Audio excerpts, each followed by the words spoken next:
देखो जब इंटीग्रेशन तुमने डिफरेंशिएशन पढ़ा है, ठीक, डिफरेंशिएशन में क्या होता था, मान लो तुम्हारे पास क्या है, बड़ा सा कोई पार्ट है, कोई भी कर्व है मान लो इस तरीके से, इसको तुम्हें ब्रेक करना है, ब्रेक मतलब छोटे छोटे पार्ट में डिवाइड करना है।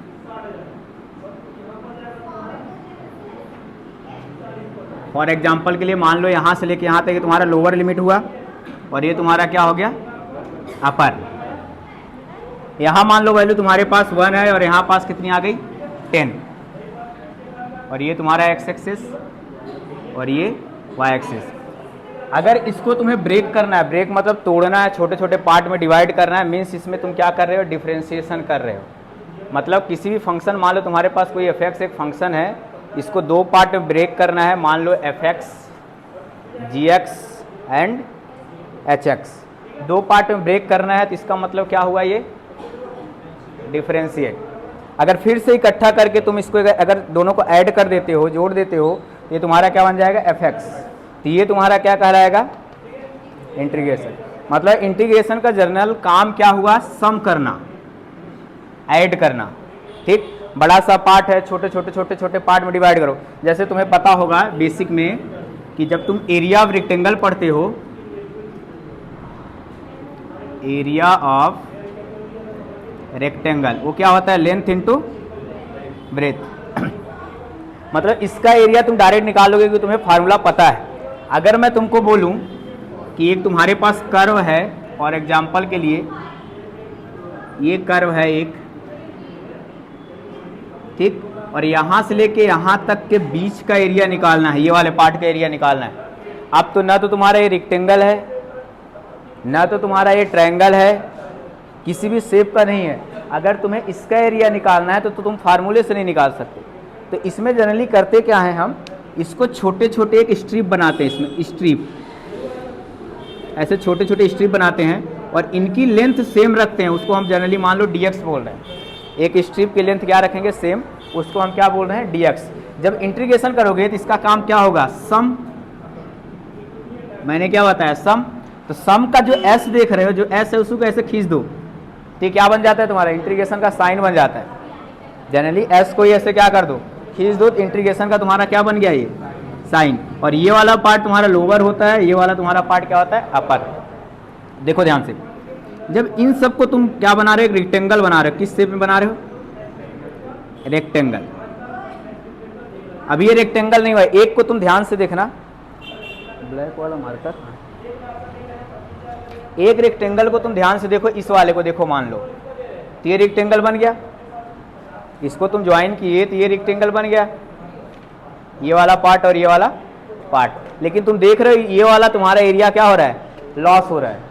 तो तुम क्या करोगे, ऊपर से भी इसको बढ़ा के इसको ज्वाइन कर सकते हो। तो तुम देख रहे हो इसमें एरिया एक्स्ट्रा आ जा रही है, इस वाले में एरिया क्या ही थोड़ा सा कम हुई, जितना हमें चाहिए था उतना नहीं आया, और इस वाले पार्ट में क्या हो रहा है, हमारा एरिया एक्स्ट्रा हो रही है। तो जब इंटीग्रेशन तुम करते हो, जैसे मान लो तुम इंटीग्रेशन करते हो, जब फार्मूला पढ़ोगे, मान लो तुम्हारे पास x dx का इंटीग्रेशन करना है, तो ये क्या करते हैं, इसके इंटीग्रेशन जब करते हो तो इसका फार्मूला बनता है x²/2। मीन्स जैसे x की पावर n का इंटीग्रेशन का फार्मूला बनाते हो, ये बनेगा x की power n+1 upon n+1, n is not equal to -1। मतलब तुम देख रहे हो, और साथ में इसके साथ एक जुड़ता है कांस्टेंट c, ठीक, साथ में क्या जुड़ता है, कांस्टेंट c।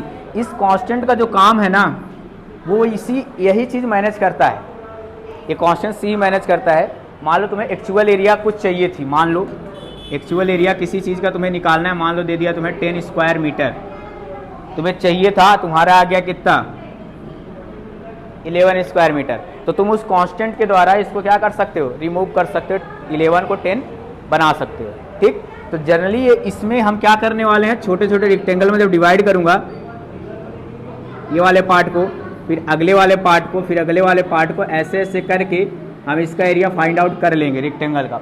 अगर ऊपर से निकाल रहे हैं हम लोग, ऊपर वाले पार्ट को निकालेंगे, उसे हम क्या बोलने वाले हैं, अपर इंटीग्रेशन, ऊपर साइड से। और जब नीचे वाले का एरिया निकाल रहे हैं, जैसे ऐसे निकाल रहे हो, इसको क्या बोलने वाले हैं, लोअर।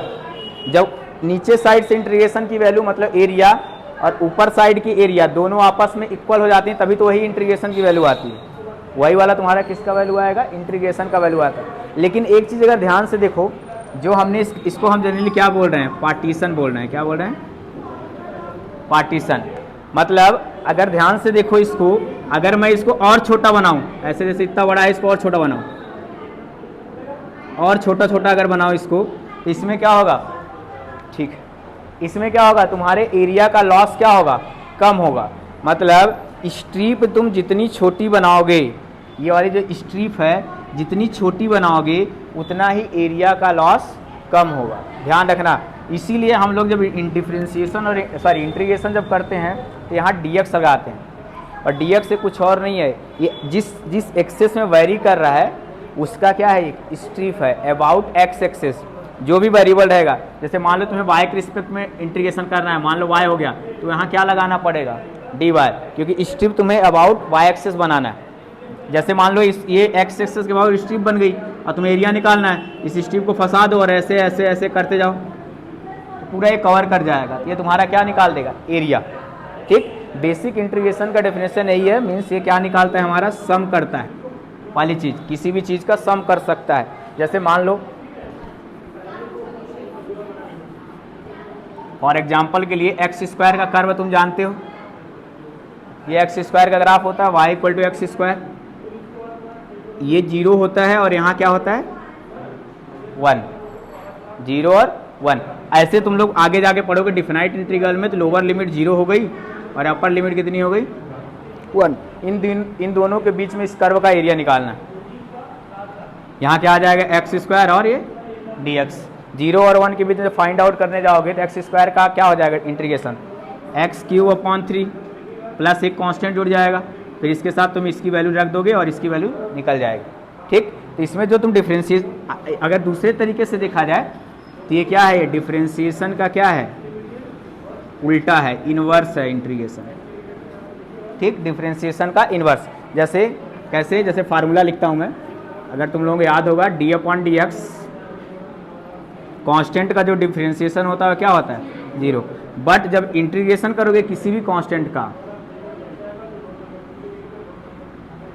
c dx का, तो कितना आएगा तुम्हारा, किसी भी कांस्टेंट का इंटीग्रेशन करोगे तो क्या आएगा cx, मान लो c है कांस्टेंट, प्लस c1 तुम्हारा क्या है कांस्टेंट।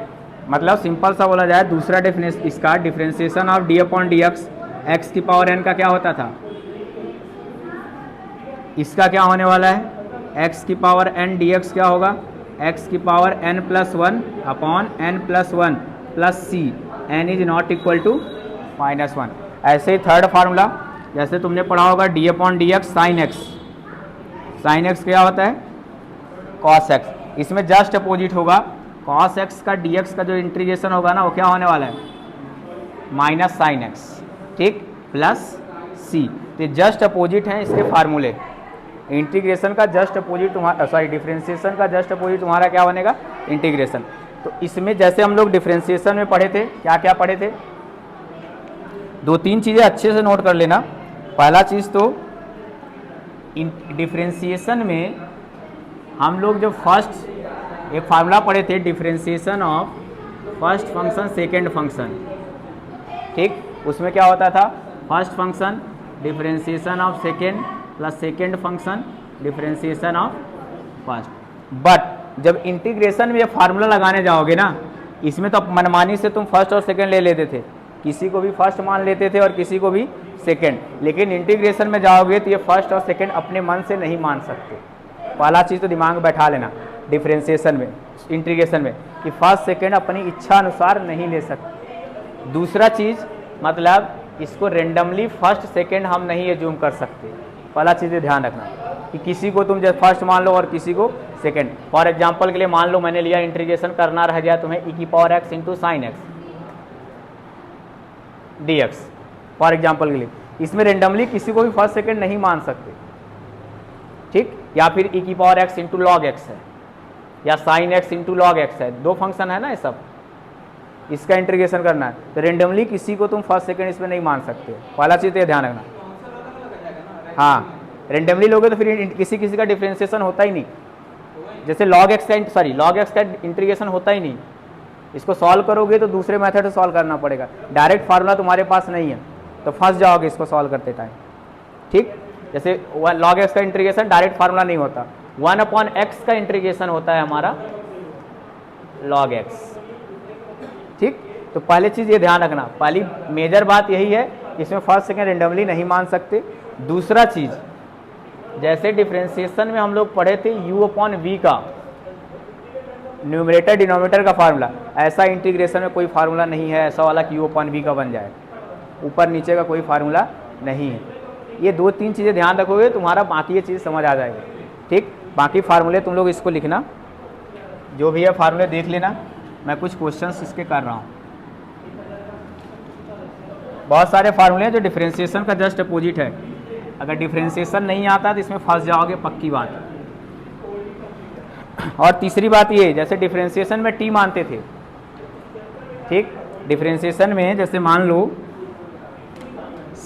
मान लो sine of ax plus B का मैं बोलूँ डिफरेंशिएशन करो, तुम डिफरेंशिएट करो तो तुम डायरेक्ट क्या करते थे, इसका क्या हो जाएगा cos of ax plus B. For example के लिए इसमें ax प्लस बी को के लिए क्या मानते थे, t, जिसका नहीं जानते थे उसको t मान लेते थे। लेकिन यहाँ पास तो इसका जो आ जाता था ये बन जाएगा d/dx साइन t, और साइन t का क्या हो जाता है cos t dt/dx, t का भी करते थे। लेकिन इंटीग्रेशन जब करने जाओगे इसका sine of ax plus B का, तो इसमें जब t मानोगे ना उसका डिफरेंशिएशन करोगे, जैसे ax प्लस बी को तुम क्या मान रहे हो t, मतलब हमारा पूरा ये जो फंक्शन है किस में बदल जाना चाहिए, t में, ये पूरी वैल्यू किस में बदल जानी चाहिए अब t में। फॉर एग्जांपल जैसे मान लो इसको डिफरेंशिएट करोगे तो x का डिफरेंशिएशन कितना होता है 1 dx इक्वल टू dt, क्योंकि b का डिफरेंशिएशन 0 हो जाएगा, तो यहाँ से dx की वैल्यू कितनी आ जाएगी dt/a। तो ये dx को तुम किस में बदल दिए dt/a में, तो ओवरऑल तुम्हारा इंटीग्रेशन किस में बदल गया, ये साइन t dt/a। अब तुम फार्मूला लगा के इसको आगे कर सकते हो। तो 2-3 चीज़ें हैं मेजर, इसमें ध्यान रखना, तो थोड़ा सा डिफरेंट है तुम्हारा डिफरेंशिएशन से। ठीक, तो मैं पहले छोटे छोटे क्वेश्चन लिख रहा हूँ, फिर उसके आगे सॉल्व करेंगे। हाँ, टी मानोगे, लेकिन टी मान के उसका डिफरेंशिएशन करोगे। हाँ, लेकिन उसी को मानना जो कहीं सेट हो जाए, पूरी वैल्यू सेट कर दे ओवरऑल, कोई भी एक्स का इधर नहीं बचना चाहिए। ठीक, अगर मान लो कोई चीज़ यहाँ से रिमूव कर रहे हो, जैसे कोई चीज़ देवांगन से साहू में परिवर्तित हो रहा है मान लो ना, तो पूरा साहू बन जाना चाहिए समाज, वहाँ एक भी देवांगन यहाँ नहीं बचना चाहिए। ठीक, चलो जब क्वेश्चन आएंगे जिसको देखेंगे, पहले बेसिक क्वेश्चंस करेंगे, फिर इसके बाद नॉर्मल क्वेश्चन। जैसे मान लो फर्स्ट क्वेश्चन, इंटीग्रेशन करना है तुम्हें √x प्लस 1/√x dx। ठीक, ये तुम्हारे पास इंटीग्रेट करना है, तो तुम देखिए √x मतलब कितना, x की पावर हाफ। ठीक, देखो फार्मूले तो अच्छे से पढ़ोगे तभी समझ, जब तक तुम्हारे दिमाग में फार्मूला नहीं रहेगा तब तक क्वेश्चन नहीं बना पाओगे, ध्यान रखना। ना तो इंटीग्रेशन ना ही डिफरेंशिएशन। या फिर तुम क्या करो, फार्मूले को एक कॉपी में बना के अपने सामने रख लो, कुछ जब तक क्वेश्चन बना रहे, फार्मूले को अपनी कॉपी में बना के रख लो सामने, जैसे याद रहें, और कौन सा फार्मूला होता है ये भी पता होना चाहिए। नहीं, इतना पूरा चैप्टर है, इंटीग्रेशन, फिर हार्डर इंटीग्रेशन, फिर आगे आगे डिफाइनाइट इंटीग्रेशन, आगे आगे चलता जाएगा, तो तुम मुश्किल हो जाएगा। इसलिए फार्मूले अच्छे से पढ़ना। देखो जब इसको इंटीग्रेशन करोगे, ध्यान रखना है डिफरेंशिएशन और इंटीग्रेशन, जैसे d/dx लिखते थे, ax प्लस b था, तो इसको हम लोग सेपरेट कर देते थे ना, ऐसे, इसका अलग और इसका अलग, मतलब d/dx अंदर चले जाता था। लीनियरिटी प्रॉपर्टी बोलते हैं फंक्शन का लीनियर होना। तो ऐसे ही इंटीग्रेशन भी क्या हो जाएगा, अलग अलग हो जाएगा। तो √x dx हो जाएगा प्लस इंटीग्रेशन 1/√x dx हो जाएगा। ठीक, अब क्या करना है तुमको, √x की को क्या लिख सकते हो, x की power half dx plus x की पावर माइनस हाफ dx कर सकते हो। दिख रहा है कि नहीं दिख रहा है? ठीक, x की पावर माइनस हाफ dx। अब तुम्हें पता है फार्मूला, सिंस x की power n dx equal to क्या होता है इंटीग्रेशन में, x की power n plus one upon n plus one, n is not equal to minus. इसको ध्यान समझना, n इक्वल टू -1 बोल रहा है, n की वैल्यू -1 नहीं हो सकती, मतलब x की पावर -1 दिया है, इसका इंटीग्रेशन इस फार्मूले से नहीं बना सकते तुम। x की पावर -1 का इंटीग्रेशन इस फार्मूले से नहीं होगा। x पावर -1 बोले तो कितना, 1/x 1/dx 1/x dx, और इसका क्या होता है फार्मूला, log x। इसीलिए यहाँ बोलता है n is not equal to -1। जब फार्मूला लिखोगे ध्यान रखना n की वैल्यू -1 होगी तो इस फार्मूले से मत बना देना, कि बहुत लोग कर देते हैं x की पावर -1 प्लस 1 अपॉन -1 प्लस 1, फिर लिख देंगे x पावर 0/0। ठीक, ये डिफाइन नहीं है, इसलिए बोला जाता है x की पावर -1, यहाँ से n की वैल्यू -1 नहीं ले सकते। तभी यहाँ तो अप्लाई कर सकते हो, तो क्या हो जाएगा, x की पावर 1/2 प्लस 1 अपॉन 1/2 प्लस 1, ठीक, प्लस x की power -1/2 plus 1 upon -1/2 plus 1, plus एक कांस्टेंट जुड़ेगा, इंटीग्रेशन कांस्टेंट c। ये हर बार तुम्हें जोड़ना ही जोड़ना है, जोड़ते जाना, एक ही जुड़ेगा। जब इंटीग्रेशन जैसे ही खत्म होगा वैसे ऐड कर देना। ठीक, तो यहाँ से कितना आ जाएगा, x की पावर एलसीएम लोगे तो कितना हो जाएगा 3/2, नीचे भी कितना आएगा 3/2 प्लस x की पावर 1/2 प्लस c। ठीक, ये 2 ऊपर चले जाएगा, कितना आएगा अपने पास 2x की पावर 3/2 अपॉन नीचे क्या आएगा 3 प्लस 2x की पावर 1/2 प्लस c। यही तुम्हारा इंटीग्रेशन का आंसर लिख देना, खत्म। ठीक, हाँ यही आंसर है।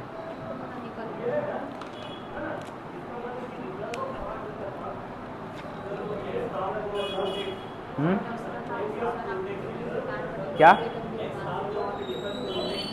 लिख सकते हो, इसको √x भी लिख सकते हो, कोई फ़र्क नहीं पड़ता, लिख सकते हो। ये जैसे हाफ है ना, इसको लिख सकते हो 2√x प्लस c, और इधर 2x की पावर 3/2/3। तो ये भी आंसर है, इससे कुछ ज़्यादा फर्क नहीं पड़ेगा। नेक्स्ट क्वेश्चन, मान लो ये वाला तुम लोग खुद बनाओ, देखो। जैसे मान लो इंटीग्रेशन करना है तुम्हें x की पावर 3/2 2e की power x minus 1/x dx 1/x dx।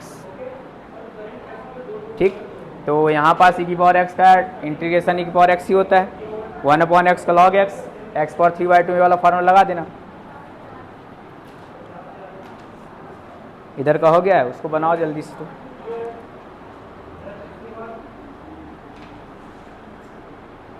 अलग अलग करो इंटीग्रेशन उसका, इधर का लिख लियो।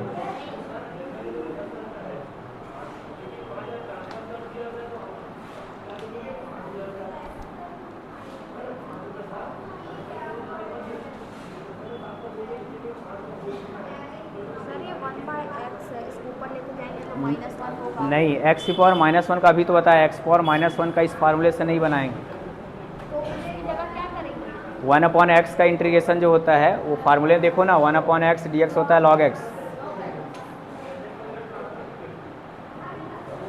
इसका जो इंटीग्रेशन होगा वो log x होगा। e की पावर x का e की पावर x ही होता है, और x की पावर n, हाँ इसमें भी इंटीग्रेशन और डिफरेंशिएशन दोनों e की पावर x का e की पावर x ही होता है।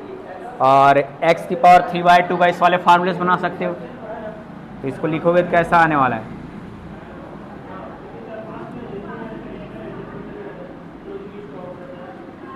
Minus 1/x dx। यहाँ से कितना आया, x की पावर 5/2 सही है, log x प्लस सी। ठीक, अब इसको सॉल्व करना, वही तुम्हारा आंसर है इसका। राहुल आ गया?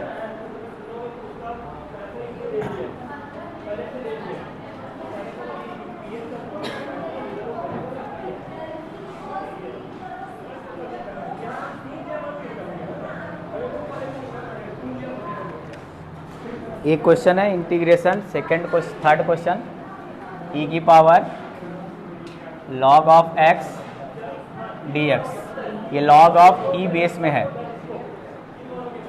ठीक, बेस में क्या है? log है, log e the base x। और एक चीज़ ध्यान है, लॉगरिथमिक फंक्शन और एक्सपोनेंशियल फंक्शन एक दूसरे के इन्वर्स होते हैं। ठीक, जैसे e की power x log e the base x है ना, तो log e और e की पावर log e और log दोनों कैंसिल आउट हो जाएंगे, मतलब इसका आंसर सिर्फ क्या बचेगा? x। ठीक, मतलब एक फार्मूला बनेगा यहाँ से, e की power log of e the base x equal to कितना आएगा? x। मतलब जितना भी रहेगा e और log एक दूसरे को क्या कर देंगे? कैंसिल आउट कर देंगे। तो जो बचेगा तो क्या रहेगा? वही आंसर है। जैसे फॉर एग्जांपल मान लो इसी क्वेश्चन में ऐसा होता, इंटीग्रेशन e की power log of e the base x square, तो e और log एक दूसरे से काट देते हैं, क्या बचेगा यहाँ? x square. तो इसको x पावर 3/3 फिर इसका आ जाता, और इसका आंसर कितना आएगा? ये बचा क्या अपने पास? x dx, और x dx कितना हो गया? x² + 2 + c। ये कभी कभी ऑब्जेक्टिव में क्वेश्चन ऐसा आ सकता है ना, ये इन्वर्स होते हैं। इन्वर्स फॉर एग्जांपल के लिए अभी फिलहाल इन्वर्स के लिए इतना समझ लो, जैसे 5 और 5 का इन्वर्स 5 पावर -1, 5 का इन्वर्स 5 इन्वर्स होता है, मतलब 5 × 1/5 करोगे कितना आता है आंसर? 1 आता है। इसका मतलब ये एक दूसरे के इन्वर्स हैं, इन्वर्स फंक्शन। जैसे इन्वर्स वाले चैप्टर में पढ़े होगे, अगर f और g इन्वर्स हैं तो उसका क्या देता है? आइडेंटिटी। f का इन्वर्स g है तो f और g का मल्टीप्लाई करो तो क्या दे देगा? i दे देगा। ठीक, मतलब एक दूसरे के अपोजिट होते हैं, सिंपल सा देखा जाए तो कैंसल आउट कर देते हैं। ठीक,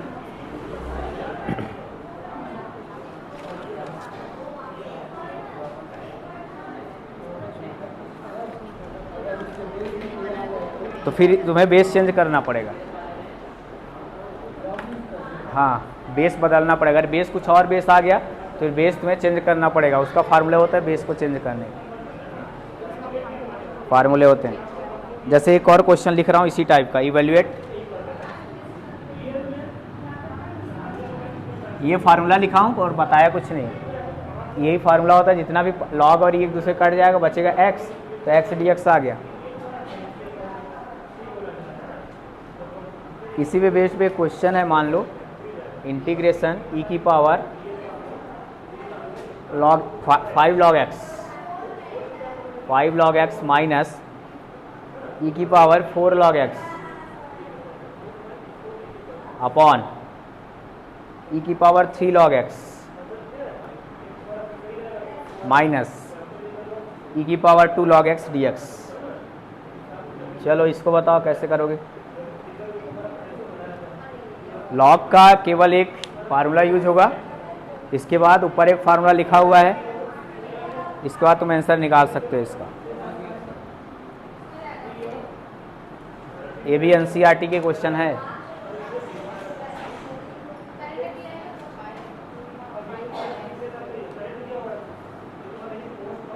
बताओ कौन सा फार्मूला यूज होगा इसमें? है नहीं, पहले ही बताया था डिफरेंशिएशन में अपॉन का होता है फार्मूला, इंटीग्रेशन में कोई अपॉन का फार्मूला नहीं होता कि तुम अपॉन का फार्मूला लगा के इसको सॉल्व कर लोगे, नहीं होता। इसको तुम्हें सिंप्लीफाई करना पड़ेगा। हाँ, इसमें एक फार्मूला यूज होगा, हम जानते हैं log m की पावर n इक्वल टू होता है n log m। बेस में e है, बेस में e है, यहाँ ध्यान रखना। तो log e the base m की power n equal to n log m होता है, तो यहाँ यूज कर सकते हो इसको। तो क्या बन जाएगा? ये इधर बन जाएगा आई से लिख रहा हूँ इंटीग्रेशन को, ठीक। आई इक्वल टू ई की पावर लॉग ऑफ एक्स की पावर 5 लिख सकता हूँ इस फार्मूले से, क्योंकि n क्या है यहाँ, n क्या है सामने है, तो ये n क्या हो जाता है उसके पावर हो जाता है, तो x पावर क्या हो जाएगा 5 माइनस ई की पावर लॉग x की पावर 4 अपॉन, नहीं समझ आया, ई की power log of x cube, ठीक, माइनस ई की power log of x square, और बगल में क्या आ जाएगा dx। अब ई और लॉग एक दूसरे को कैंसिल आउट कर देते हैं, वो तो ऊपर में लिखा हुआ है, तो क्या क्या बचेगा बताओ। आई इक्वल टू बच जाएगा इंटीग्रेशन एक्स की पावर 5 माइनस एक्स की पावर 4 अपॉन एक्स की पावर 3 माइनस एक्स की पावर 2 डी। अभी भी दिक्कत है, अभी भी सिंप्लीफाई नहीं हुआ जो तुमको चाहिए, क्योंकि तुम अपॉन का फार्मूला नहीं जानते हो, ठीक। ऊपर में देख रहे हो एक्स पावर 4 कॉमन आ जाएगा ना, एक्स की पावर 4, तो ऊपर से तुम क्या करो एक्स की पावर 4 को बाहर निकाल लो, क्या बचेगा एक्स माइनस, नीचे में से एक्स स्क्वायर कॉमन ले लो, एक्स स्क्वायर कॉमन ले लो, क्या बचा इधर डी एक्स। एक्स माइनस 1 से एक्स माइनस 1 क्या हो गया, एक्स स्क्वायर से एक्स स्क्वायर कट गया, कितना बचा इधर एक्स स्क्वायर डी एक्स, और एक्स स्क्वायर का तुम जानते हो कितना होगा एक्स पावर 3 अपॉन 3 प्लस सी। अब यहाँ से तुम ऑब्जर्व भी कर रहे होगे डिफ्रेंशिएशन में पावर क्या होती थी कम, और इंटीग्रेशन में पावर क्या हो रही है फंक्शन की बढ़ रही है, मतलब वो उसमें बढ़ रहा है सम, उसमें क्या होता था कम होता था, ठीक। तो ये तुम्हारा आंसर है इस क्वेश्चन का, ठीक। नेक्स्ट एक क्वेश्चन और करते हैं। हाँ, ये वाला एक्स पावर 4 ए एक्स पावर 5 है, एक्स पावर 5 है मतलब एक्स 5 बार आ रहा है ना, हाँ 2 2 4 1 5, और ये एक्स यहाँ कितनी बार आ रहे हैं 4 बार, 4 एक्स तो निकाल सकते हो बार ना एक्स पावर 4, यहाँ एक्स माइनस 5 बचेगा।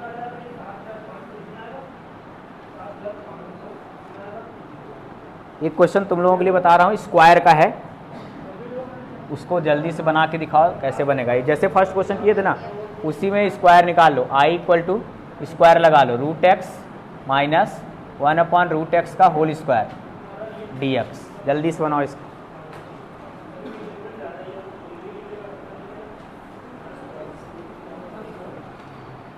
Root x minus 1 upon root x का होल स्क्वायर, ये वाला है क्या, अरे समझ नहीं आएगा पूछ लेना, इतना जल्दी कैसे समझ आ गया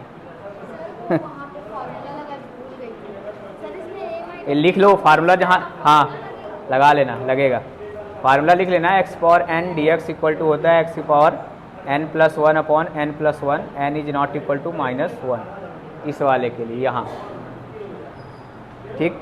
ये ए प्लस बी का ए माइनस बी का होल स्क्वायर लगा के खोल दो पूरा, क्योंकि तुम्हारे पास कोई दूसरा रास्ता है नहीं इसको सॉल्व करने के लिए, ठीक। जब ए माइनस बी का होल स्क्वायर लगाओगे तो a square minus 2ab plus B square, तो वहाँ से कुछ काम हो सकता है।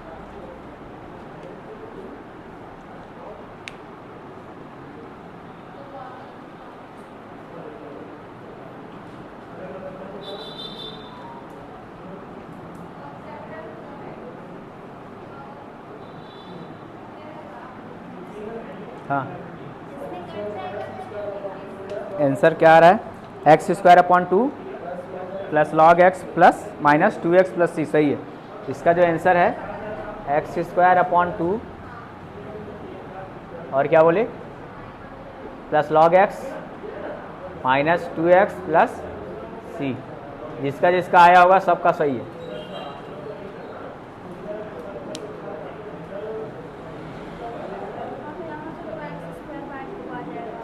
इंटीग्रेशन लगा के करना, ऐसे मत करते जाओ, आदत बनी जाएगी फिर।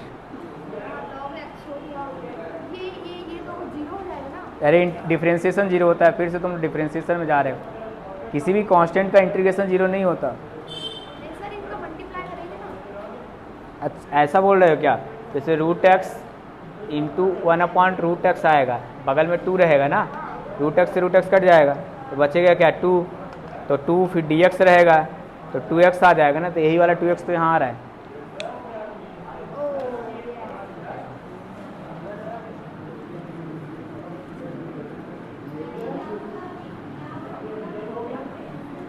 मतलब ये देखो, जब इसको सॉल्व कर रहे हो तो तुम्हारा क्या आ रहा है, i इक्वल टू आ जाएगा इंटीग्रेशन, अंदर में रूट होल स्क्वायर खोल दो, a square plus b square minus 2ab,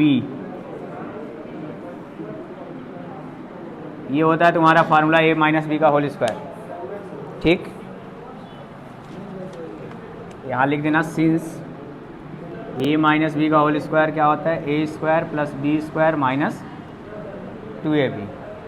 ठीक, तो यहाँ से i की जो वैल्यू आएगी वो आएगी √x का स्क्वायर करोगे तो x हो जाएगा, प्लस 1/x हो जाएगा, माइनस 2 √x से √x कट जाएगा तो 2 dx। ठीक, अब अलग अलग कर दो इंटीग्रेशन को, तो यहाँ से क्या आ जाएगा, x dx plus 1/x dx minus 2 dx, x का कितना हो जाएगा, x square upon 2 plus 1/x कितना होगा, log x minus 2x plus c। 2 बाहर निकाल लोगे, dx का इंटीग्रेशन, dx का क्या होता है, x होता है, फार्मूला एक बार देखना ना अच्छे से।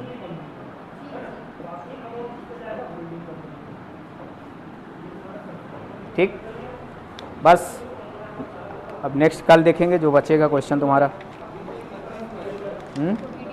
अभी टाइम बचा है क्या? नहीं सर, मेरे चाचा आ गए। अरे जाने दो, खाना पीना खाना है सबको।